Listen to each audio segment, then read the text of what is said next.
Welcome the listener into the dream tonight.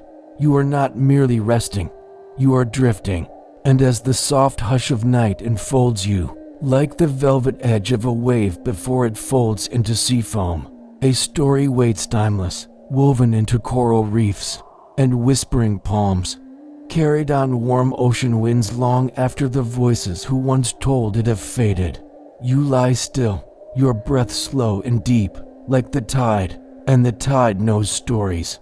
Beneath the silence of the sea, far beneath the surface of the waking world, are tales that were never written, only remembered.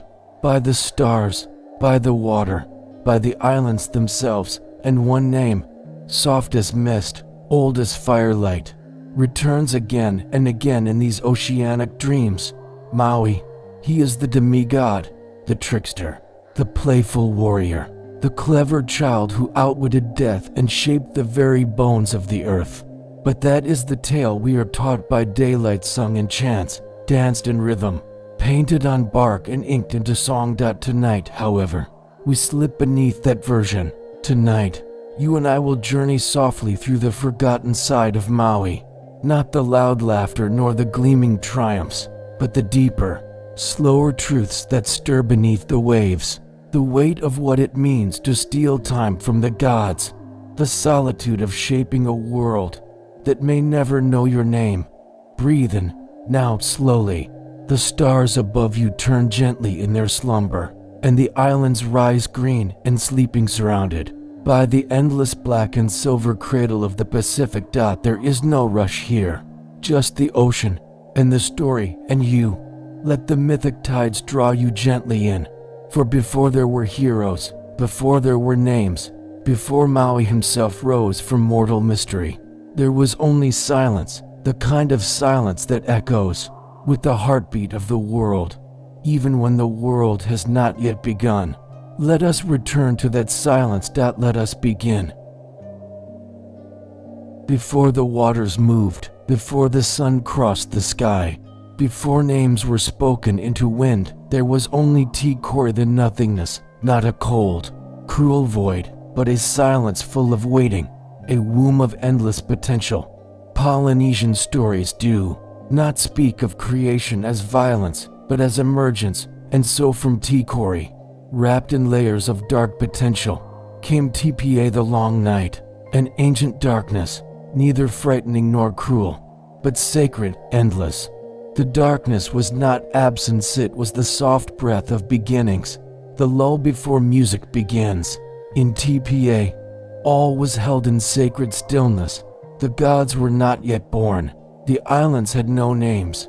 There was no light, no fire, no bird to sing the dawn.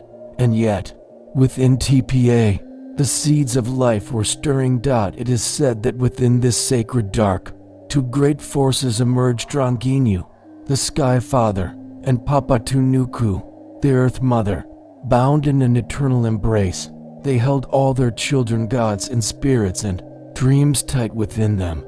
In the narrow space between land and sky, the gods were unborn, yet restless, each of them divine, yet confined, their limbs tangled in roots, their eyes unable to see.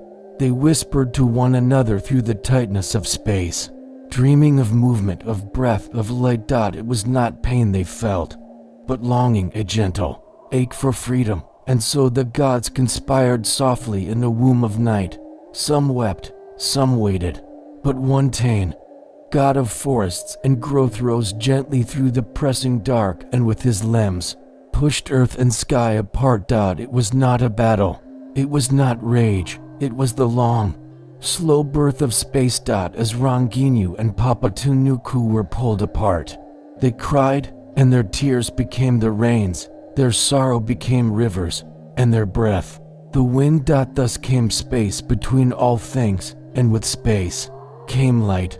The first golden beams slipped through the cracks, falling like ancient threads across the face of the sea. And with that light, the world began to unfurl. Mountains rose like sleeping backs from the depths, winds circled with purpose, birds unfurled wings they had never used. The gods each found form and domain. Tangaroa took the ocean, Tower Immudia the wind. Wrong go the cultivated earth. And Maui. Not yet born, not even imagined. But the story waits for him. Still, the world was quiet. A canvas, not yet touched by the clever brush of change. It was beautiful. But still, for it is not enough for a world to exist. It must move, it must ask questions, it must dare. But first, it must be. And so the world took its first soft breath. It is said that even time itself paused, for just a moment, to listen, a silence before all naming, a stillness before stories, a hush, not of fear, but of reverence, the silence of beginnings. The world, having been born from this sacred hush, now stirred gently with the breath of being. The gods had their places among sea and sky, mountain and breeze. Time had begun to ripple outward, slowly, like rings in a bowl of still water. But it was not yet full. It lacked intention. It lacked the playful hand of change, the questioning spark, the flicker of wonder that makes stars not just shine, but mean something. In this soft, early age, the divine families grew. Spirits bloomed, like shells in the tide, some visible, others forever woven into tree bark, whale song, or the curve of a volcano. They were the children of sky and earth, their essence tied not to thrones or wars, but to elements, emotions, and the breath of land itself. Tangaroa, god of the ocean, moved with vast, solemn grace. His domain was deep and powerful, teeming with unseen life. His moods stirred storms, but mostly, he dreamed. A god of movement, yet also mystery. Tumatawenga, fierce and restless, took the role of war and conflict. But in these early days, even he was contemplative. The world had not yet given cause for blood. His fire was the potential for struggle, not yet the act. Tower Immudia, the wind god, had howled in rage when earth and sky were separated, for he loved the embrace of their closeness. His grief poured across the heavens in gusts and clouds, but even his fury faded, softening into breezes that whispered through the new forests. And Tane, the forest god, the one who first opened space between parents, now turned to the task of weaving beauty. He clothed the naked land in green. Trees sprang from his fingers. Birds, each with a distinct song and feathered soul, filled the air. Flowers curled slowly open, still sleepy from their dreaming. There was music now, not composed but discovered, a harmony of becoming. Still, something stirred at the edges of this divine family, something not quite like the others. From the mingling of divine and mortal came something new, not a full god, not a mere man, something in dash between. Maui. His mother, some say, was Taranga, a woman of both ocean and earth. His father, Makatudara, a guardian of underworld knowledge, or perhaps a star being. Accounts vary, as dreams often do. Some versions say Maui was born too soon, cast into the sea wrapped in a lock of his mother's hair. Others say he descended with fire in his eyes and a whisper in his soul, born from laughter and mischief itself. But all stories agree on this. Maui was not like the others. He did not accept the world. He questioned it. Why must days be short? Why must fish stay hidden beneath the waves? Why should death claim mortals so soon? Why must the sun race so quickly through the sky? He was born not just to witness the world, but to reshape it. Even as a child, Maui would sit apart from the others, gazing up at the stars, not in worship, but in curiosity.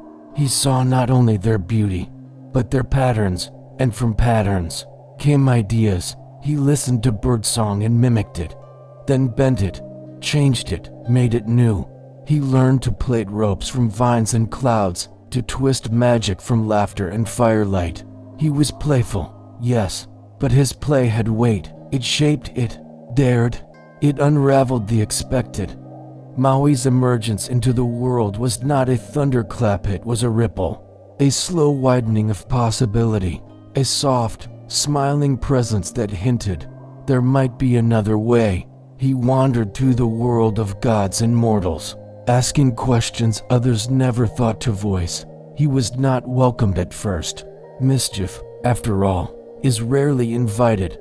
But slowly, the world began to bend toward him, not out of force, but because it wanted to see what would happen next. And Maui, with his clever fingers and dancing mind, began to change everything he touched. He tamed birds with whispers, he caught fish with prayers, he teased secrets from shadows, and always he smiled, not cruelly, not mockingly, but with a soft, knowing gleam, as though the universe was a puzzle he was born to gently solve.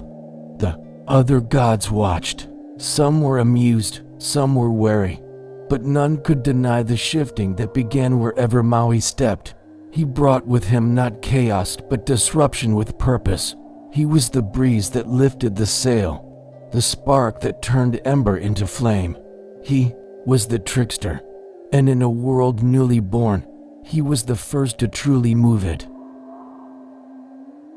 The world, stirred by the emergence of beings and the daring breath of Maui, now began to shift in more profound ways. The land was not just shaped, it was interpreted. The ocean did not merely exist, it began to speak. And Maui, still young, still learning, began to craft more than clever tricks. He began to remake the rhythms of the world. In those early days, time was not yet steady. The sun raced across the sky, quick and careless, leaving little warmth in the mornings and vanishing before the day had found its shape. The people, those first mortals of the islands, lived in short bursts of light and long waves of darkness.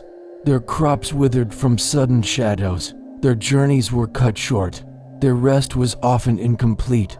Maui watched, he asked, why should the sun flee? Why must light be so brief? The gods offered no answer. The sun was simply as it was, fast and powerful, unchallenged in its course. But Maui, in his quiet observation, saw a pattern beneath the brightness. He noticed how the shadows shifted, how the heat curled the leaves, how the birds sang earlier and earlier, as though trying to hold on to the light. He began to understand that the sun was not just a light in the sky but a force with habit, behavior, even pride. So Maui made a plan, not one of war, but of understanding. He watched the sun's path from the highest peaks. He carved ropes of flax, infused with chants and patience, and he crafted a great net, with magic knotted into every loop, a spell woven not from violence, but from intention. Then, one morning, before the sun could leap across the sky, Maui rose in silence and journeyed east, far, far to the place where the sun first touched the earth. There, upon the edge of dawn, he laid his trap. The sun, unknowing, burst forth as it always had, but this time, it was caught, not cruelly, but held gently, like a bird in cupped hands. Maui stepped forward, not with anger, but with purpose. He spoke not in demands, but in reason. Slow down, he whispered, so that the people may live, so the taro can grow, and the children can play, so there is time for love, and laughter, and the song of morning. The sun, astonished, confused, perhaps a little proud, listened, and it agreed. From that day, the sun moved slowly, deliberately, casting long golden beams across the land. Time stretched and deepened, days bloomed like petals, and so, Maui had not only slowed the sun, he had invented time as we understand it.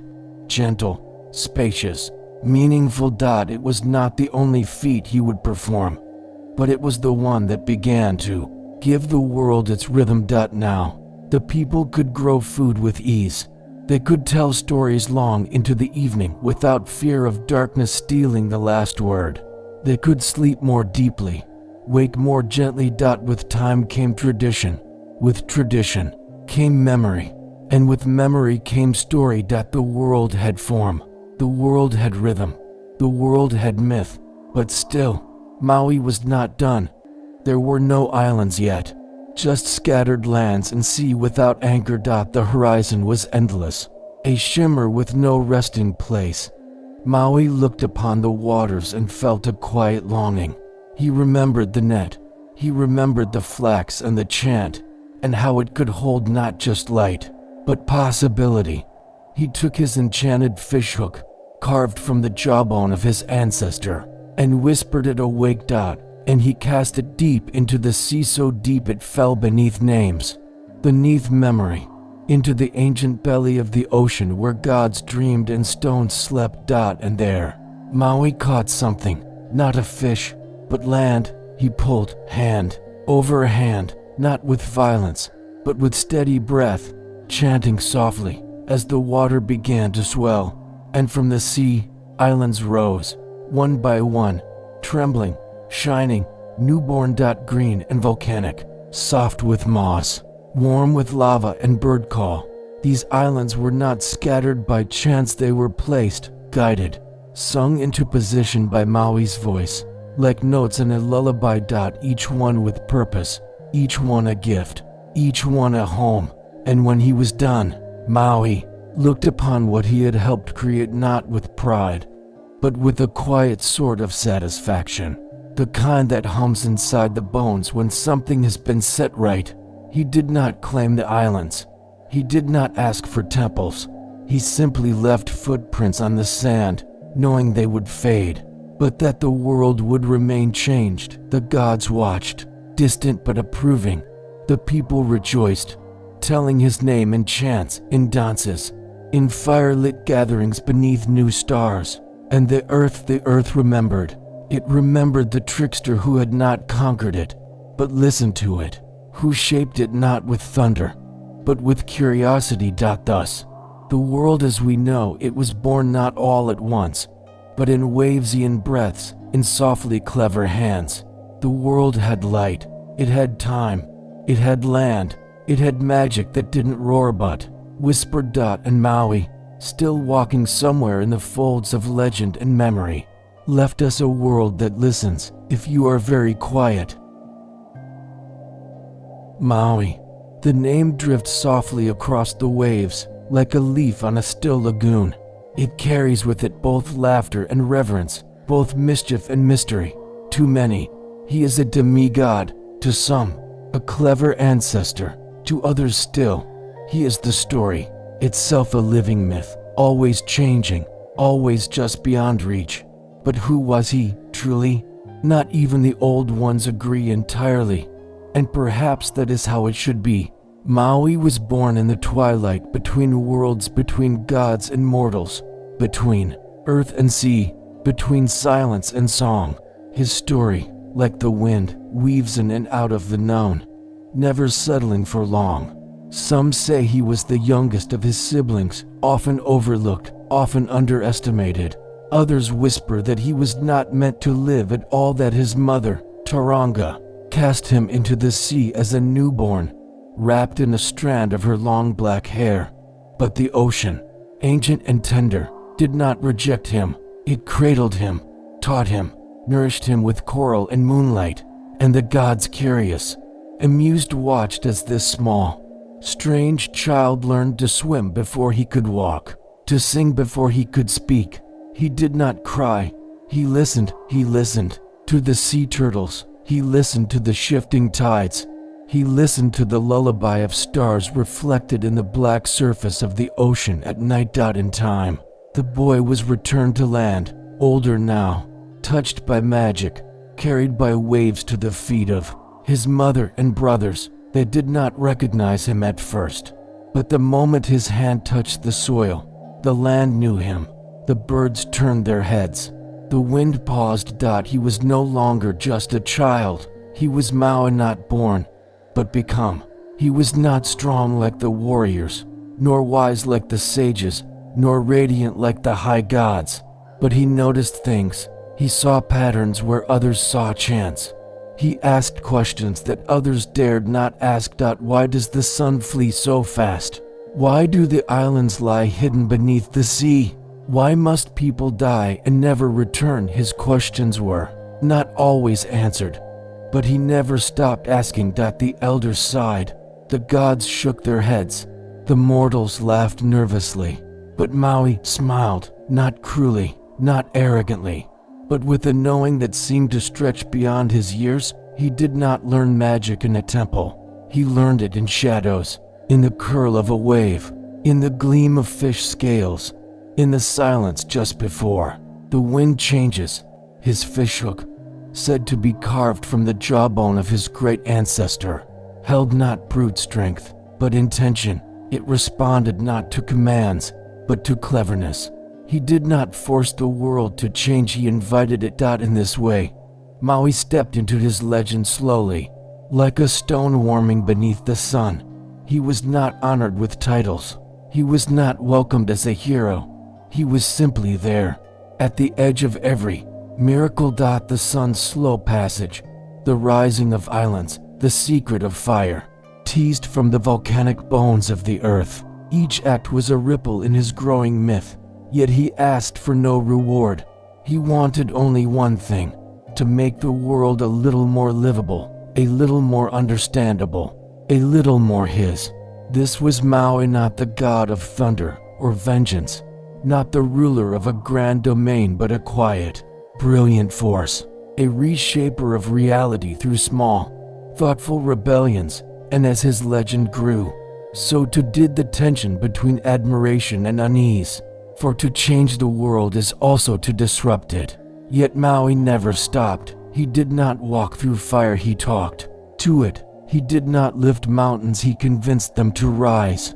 He did not kill monsters, he outwitted them. He was not made of might, he was made of possibility. And that, in the end, may be the rarest power of all. The world, now shaped gently by Maui's clever hands, still held one truth that no mischief could mask, one truth that lingered like mist beneath every sunrise: mortality. Though he had slowed the sun, pulled forth islands, and given fire to the people, Maui's gaze often drifted toward the horizon, not in pride, but in wonder. For all his triumphs, the world still aged, the flowers still wilted, the people still grew old, said goodbye, and vanished into the silence beyond. And Maui, clever though he was, could not bear that final stillness. So he asked, softly at first, why must death win? Why must the story end? He visited the old ones, he spoke to the stones. He listened to the rustle of the trees that remembered things long forgotten. In time, he came to understand the name of death not as a thing, but a being. Hainui-Tpa, the great goddess of night and death. Once she had been born of light and love. Now she ruled the deep, still caverns of the afterlife, her body vast, her eyes stars, her silence as wide as the grave. Maui did not hate her. He feared her, or rather, he feared what she meant for the people he had come to love. He feared their endings. So he made a plan, not of violence, but of reversal. He would enter her domain not to destroy, but to undo. To find the root of death and pull it free, to change the shape of existence so that people would never have to say goodbye. He told no one. Though the birds whispered and the wind trembled, his bones held magic, his fishhook still gleamed, and Maui, always the quiet reformer, stepped beyond the edge of the living world. He traveled by night, wrapped in feathers. He moved through rivers that flowed backward. He passed through veils where time bent and meanings blurred. At last, he came to Hainui-Tpa's realm. She slept, they say, stretched across the horizon like a mountain turned to shadow. Her body was the earth itself, her mouth a dark cave that swallowed time. And Maui, believing that if he passed through her without waking her, if he entered her and emerged again, reversing the journey of death, could win immortality for all mankind. But there is always a moment, a pause, where even the clever must wonder, should I? Maui hesitated, not in fear, but in awe, for even in death, there was beauty. The hush, the peace, the completeness. Still, he pressed forward. The birds who had followed him watched from the branches above.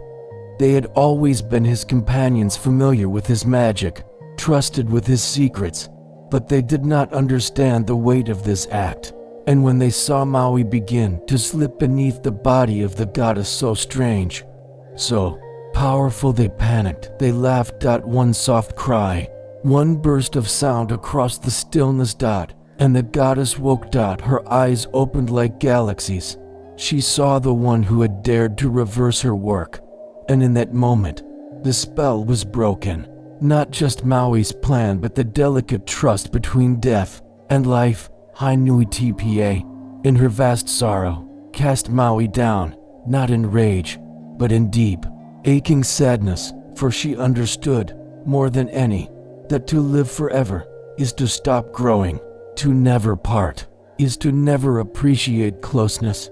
Maui's body, broken and returned to the earth, did not vanish. It was remembered, in the call of birds, in the firelight, in the shape of time. He did not defeat death, but he challenged it, and in doing so, reminded the world that even endings have purpose, that life is not precious because it goes on forever, but because it does not, that love, laughter, even tears are sacred because they pass. Maui's journey was not a failure, it was a gift, a reminder that even gods must let go. And that the trickster, though fallen, became the bridge between what is and what might be. The tale of Maui's final journey, his descent into the domain of Hainui-TPA, and his attempt to overturn the order of life and death did not end with his fall. In truth, nothing ever ends completely in the world of myth. It simply changes shape. The people mourned, quietly, not in wails or fire, but in the hush that follows when something deeply known is no longer seen. But Maui had never truly belonged to one place, not to sky, sea, or soil, and so, he did not disappear. He became woven into the world itself. You see, the rhythm of the day, the slower, golden arc of the sun's path across the sky still bears his touch. The length of each afternoon, the warmth that lingers just a little longer before dusk. These are his quiet legacies. You feel it, even now, in the space between daylight and dream. That gentler pace, that breath of enough. The islands still rise with the tides, their bones, their coastlines, their volcanic hearts. They carry the imprint of the fishhook that once pulled them free from the ocean's depths. Walk any beach, and you may find a stone shaped like a hook, curved gently with purpose. The elders say these are Maui's reminders that the world is malleable, and that even what seems immovable can be coaxed to shift. Fire, which now flickers in hearths and dances beneath food, once burned wild and secret. It was Maui who learned to summon it from the heart of the goddess Mahuika, and now it lives in every spark that warms the night. But Maui did not own the fire, he merely revealed it. That, too, is his legacy, not the theft of power, but its gentle return to the people. But perhaps his truest gift is not fire or land or the stretching of time. It is curiosity. Maui taught the people to ask, why must things stay the way they are? Why should we accept the rules of nature without listening to the pulse beneath them? He showed that even in failure, there is value, that the attempt to shift fate, even if incomplete, is honorable. To try is to hope. To shape is to care. And so, the people did not build temples to Maui. They did not carve towering idols. Instead, they sang, they danced, they passed his name from mouth to ear, generation after generation, not as a god to be feared, but as a relative, a cousin of chaos, a brother of brilliance, a presence still felt in the winds that laugh through the palms, and the shimmer of heat upon volcanic stone. In times of change, when the old ways feel brittle and the world must bend, people remember Maui, not because he conquered, but because he questioned, and because Even in the face of cosmic order, he dared to whisper, "What if?" He remains a living presence in stories told by firelight, in chants carried over canoes across vast seas, in the sparkle of a child's eye who sees not just what is, but what could be. And perhaps that is the greatest form of immortality, not to escape death, but to inspire lives long after one's own breath has stilled, to become a story that stirs the soul awake. Among the many stories that trail softly behind Maui's name, there is one object, one artifact that shimmers just a little more brightly than the rest. It does not roar, it does not blaze, but it hums with quiet magic. It is the sacred, storied fishhook. Not just any tool, not just a weapon or a charm. It is said that Maui's fishhook was carved from the jawbone of a great ancestor, or in some tellings, gifted by the gods themselves, and in its curve, gentle and unassuming, was the power to move the very foundations of the earth. It is known by many names, Manayakalani among the Hawaiians, or simply Te Mataumui in Aotearoa. The name means the hook of Maui, but those who whisper its story at night say the words carry deeper meaning, a hook that caught not fish but creation itself. They say that Maui used it to drag the islands up from the depths of the ocean, that with a chant, a pull, an unwavering belief, he reshaped the horizon. He did not dive for land, he summoned, it reeled it in, like treasure from a dreaming sea. The hook is sometimes described as bone, sometimes as stone, sometimes etched with symbols no one now can read, but which pulse faintly when moonlight touches them. In certain legends, it gleams, with an inner light not blinding, but calm, the glow of potential.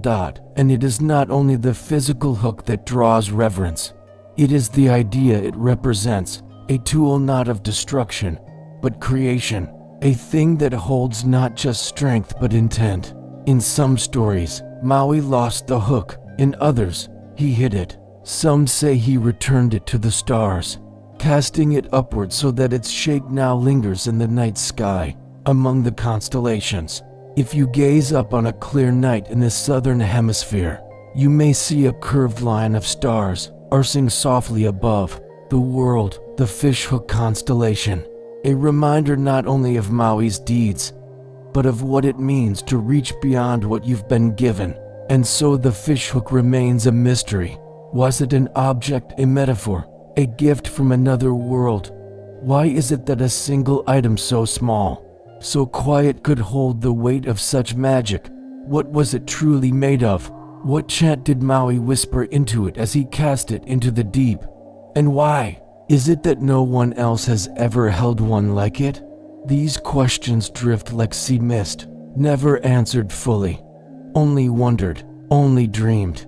But when a child carves their first hook from driftwood, or when an old fisher casts their line at dawn, with reverence, the story stirs again.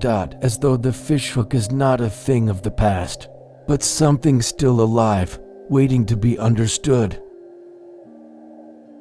Like any object cradled within myth, Maui's fishhook lives in a space between memory and metaphor. Over time, the stories around it have splintered not into contradictions, but into gentle, overlapping truths. Each island, each lineage, each elder's voice offers a slightly different view, like shards of a mirror that together reflect something vast and sacred. One version, told in a warm cadence of Polynesian navigators, says the fishhook was carved from the jawbone of Maui's ancestor Mirarangawenwa, a grandmother whose wisdom was so great, it pulsed through the bone itself. In this telling, the hook is not just a tool, it is legacy, a piece of his bloodline, sharpened not by stone, but by story. Another tale speaks of the fishhook as a gift from the gods, pulled from the realm of spirits after Maui tricked them with charm and wit. In this version, the hook is made from whale bone, light as coral but unbreakable as mountain. It carries a divine shimmer, Like sunlight on deep water. There are darker tellings too. Some say the fishhook cost Maui something, a trade made in the depths of the sea, that he bartered with a sea god or tricked a guardian spirit. In these whispers, the hook holds secrets, not just power. Its carvings are said to change when no one is looking, as if rewriting themselves, recording what the world dares not remember. Even its true power is debated. Did it literally raise islands, or was it a symbol anchoring Maui's will, giving form to his belief? Some scholars, those who walk the border between history and myth, say the fishhook is a metaphor for the human spirit that each of us casts into the unknown, hoping to bring something beautiful to the surface. That the hook represents the ability to manifest vision into reality, to lift new worlds from within the deep dark. Others still believe Maui's hook is real and hidden, that somewhere in a lava tube or beneath a sacred waterfall, the fishhook waits, protected, sleeping, a relic too powerful to be held by any but the one who understands it. Not the cleverest, not the strongest, but the one who dares ask, why not? Even the stars weigh in the southern skies. Maori stargazers name a hook-shaped constellation Te Mataumui. It arcs across the heavens like a smile turned inward, reminding those who navigate the ocean that the fishhook is always above them, guiding, watching, marking the path not only of travel but of thought. Perhaps this is where the truth lives, not in the shape of the hook, but in its echo. In every moment someone reaches beyond what seems possible, every time a story is told that dares to reshape the horizon, the fishhook gleams again. It is not just a relic, it is an invitation to wonder, to reach, to try. For in all versions of the story, one truth remains: the hook only works when cast with intention, not greed, not pride, but a quiet, bold hope that the world can be more than it is. And that, perhaps, is its most enduring magic. And so we are left, not with answers, but with a gentle wondering. The story of Maui's fishhook does not end with a definitive truth.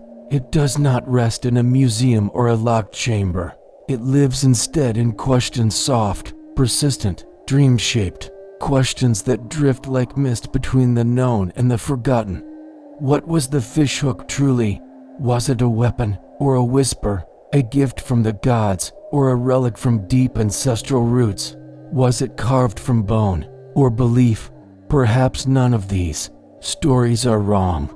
Perhaps they are all threads in a larger weaving. In the world of Polynesian myth, truth is not always sharp-edged. It is curved, like the hook itself, looping back on itself, flowing with time and tale. And some truths, especially the sacred ones, are not meant to be pinned down. Instead, they are meant to move. To shift from chant to canoe, from dream to daily life. They are meant to live in gestures, the way a line is cast into the sea, the way a story begins with a pause, the way an elder's eyes gleam when asked to speak of Maui. In this way, the fishhook becomes something larger than itself, a symbol not of control, but of trust. Trust that the unseen can be reached, that the sea will give back what is asked for with reverence, that what lies beneath the surface of water, of life, of story can rise into view, if called gently and with care. We may never find the hook, we may never touch it, but we feel it. In every moment we try to do something no one has done before, in every question asked in love, in courage, in wonder, in every time we reach into the unknown, hoping to return with something that makes the world more whole. Maui's fishhook is not just a tool of myth. It is a mirror, a map, a metaphor. It reminds us that not all mysteries must be solved to matter. Some are sacred precisely because they remain uncertain, and maybe that is the gift the fishhook offers most of all. Not land, not islands, not power, but permission to cast your own line, to believe that what you seek may rise, and that even if it doesn't, the reaching itself was worth the effort. For in the soft space between questions and answers, between sea and sky, between myth and memory, that is where magic truly lives. The story most often told, when speaking of Maui, is one of delight, of laughter around fires, of cleverness overcoming obstacles, of a world reshaped by the hands of someone who dared to dream. It is a tale that lifts the spirit, that tells children, you can question what you see, you can change what seems fixed. In this traditional version, Maui is the playful hero, equal parts divine and human, born with mystery, raised with mischief, and driven by curiosity so bold it moved heaven and earth. He slows the sun, not with violence, but with determination and wit.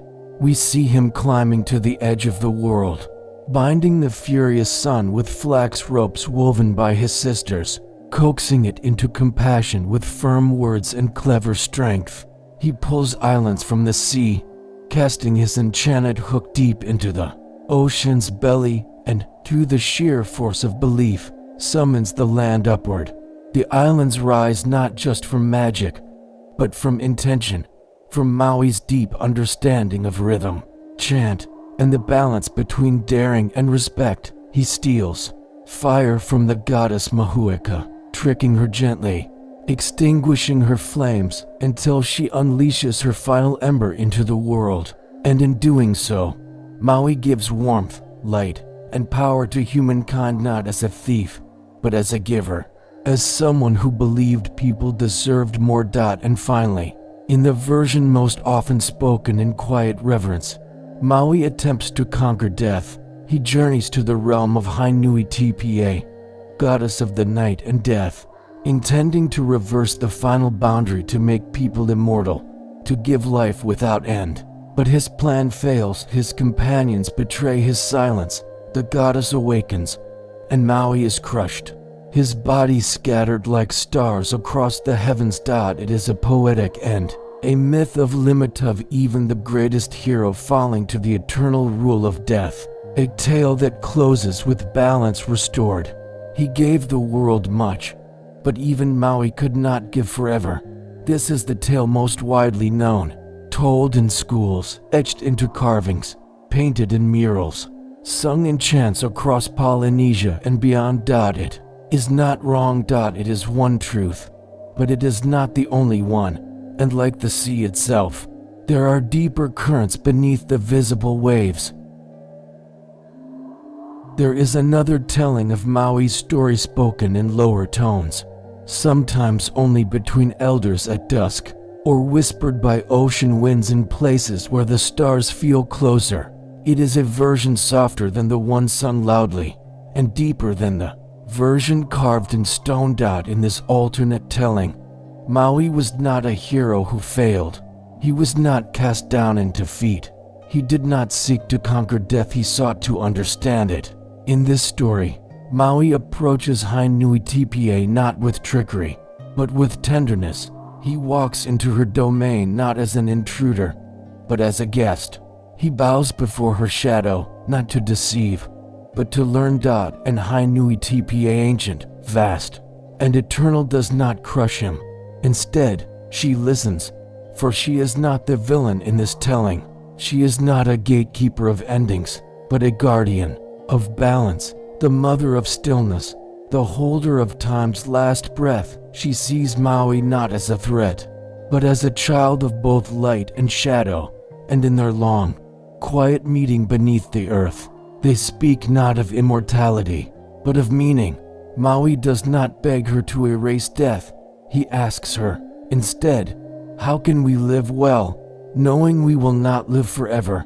How do we carry the weight of knowing and still dance?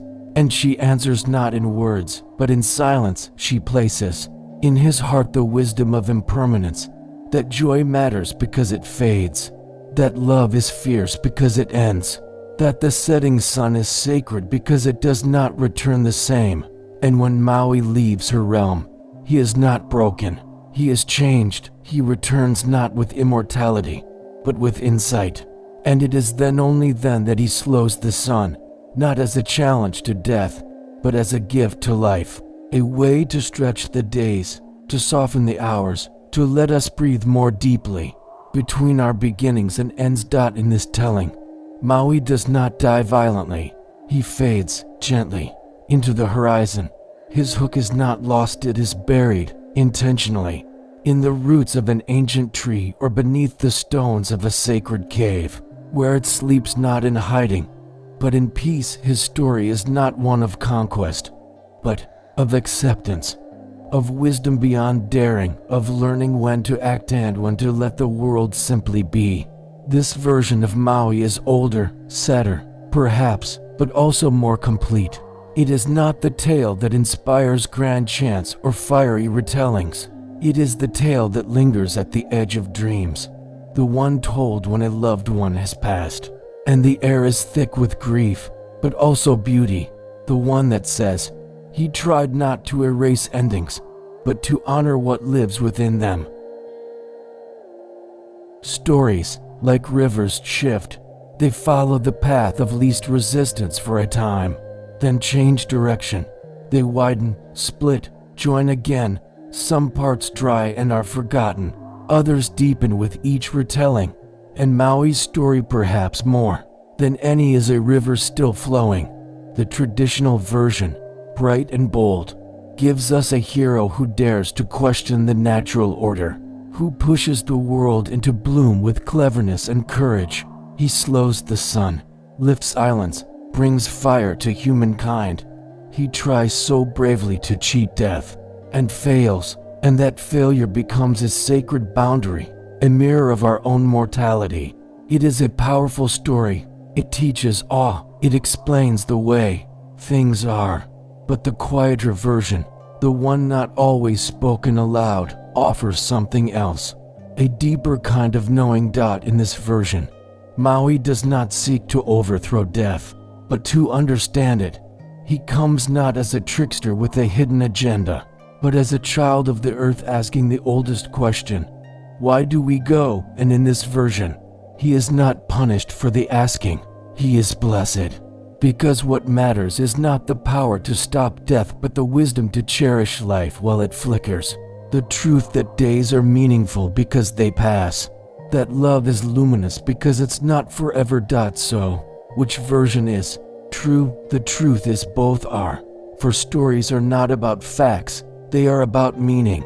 And meaning wears many faces.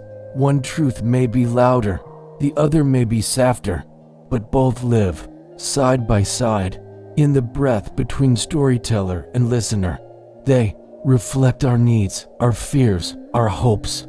In times of struggle, we might need Maui the fighter. In moments of reflection, we might seek Maui the listener. And so we carry both, one in our voice, one in our silence. The fishhook, too, changes shape with each generation. To some, it is a relic of defiance.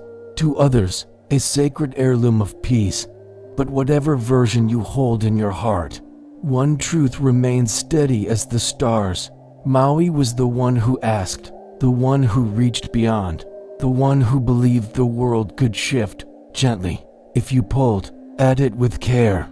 And that truth, that curiosity wrapped in compassion, is a legacy deeper than any island, brighter than any sun. So tell the story as you know it, or whisper the one you only dream.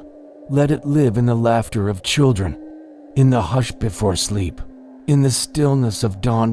Because in the end, Maui is not just a figure of the past.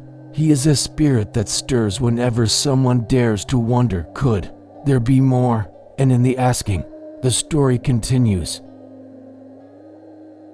And now the sea grows still, the tale softens. You have traveled far, not in distance, but in depth, through waves of legend and layers of time, through sunlight slowed by courage, through islands lifted by longing, through fire born of daring, and endings met not with fear, but understanding. You followed Maui, not the shouting trickster of children's tales, but the quiet presence behind the shaping of a gentler world. You've seen the boy who asked why the sun hurried away, and who gently tied its light into longer afternoons.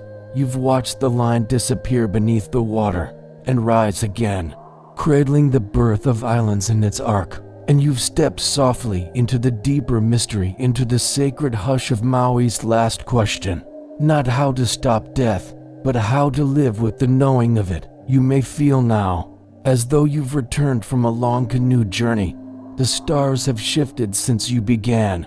The winds have changed, but you are not lost. You are simply elsewhere, a little more at peace, a little more open to wonder, a little more aware of the sacredness in every small, quiet thing. As you rest, you may carry this story in you, not as noise, not as a riddle, but as a rhythm. The rhythm of asking, of noticing, of reshaping. The rhythm of Maui. And if, someday, you find yourself standing at the edge of something vast, whether it be sea, sorrow, or beginning, may you remember the fishhook, not to conquer, not to prove, but to reach, to cast your own hope gently into the unknown, believing that something beautiful may rise, for the world still listens, the sea still dreams, and stories, like the tide, always return. Now, close your eyes, let the waves within you settle, let the stars fold into silence, and let the echo of this old, soft myth guide you gently into sleep. You are safe, you are timeless, and the story will wait. Image prompt: a glowing fishhook gently resting at the ocean's edge beneath a star-swept sky, while gentle waves lap against it, and a sleeping figure lies nearby, cradled in a bed of soft sand and moonlight.